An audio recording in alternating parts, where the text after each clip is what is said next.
pruweba na nangyari talaga ang pangmalawakang paglabag sa karapatang pantao sa panahon ni Ferdinand Marcos Sr.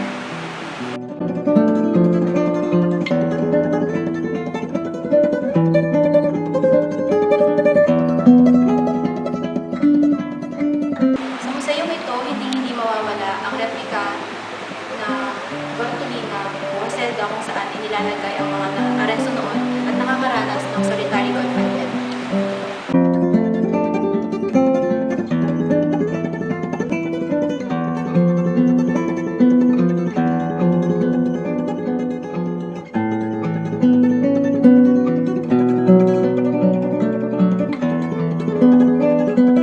Kapag nailagay ka sa isang solitary confinement, minsan ay hindi lang isang araw, isang linggo, o isang buwan ang ikatatagal mo rito.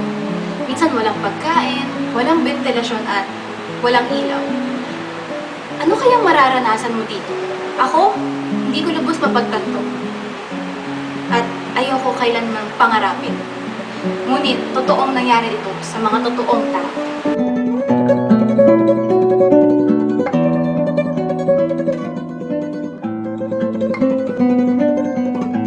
Ito ay ilan sa maraming mga pinaghirapang mailimbag o maipalabas sa publiko noong panahon ng martial law.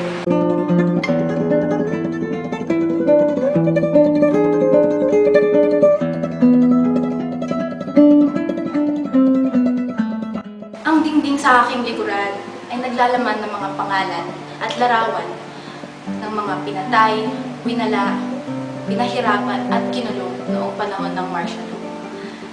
Hindi lamang sila mga numero, sila ay mga totoong tao na pwede mong kausapin, pwede mong hawakan, at pwede mong pakinggan kung makikinig lamang kayo.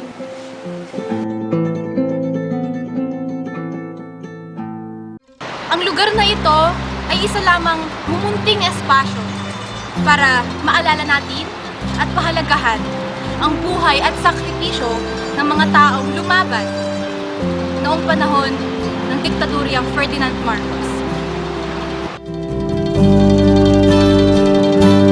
May bulong. Matuto tayo sa kasaysayan. Matuto tayo sa leksyon na iniwan sa atin ng mga nagsakripisyo noon. Buksan natin ang ating mga mata nang sa gano'y hindi na natin maranasan ang mga naranasan nila noon. Dinggin mo at ubos na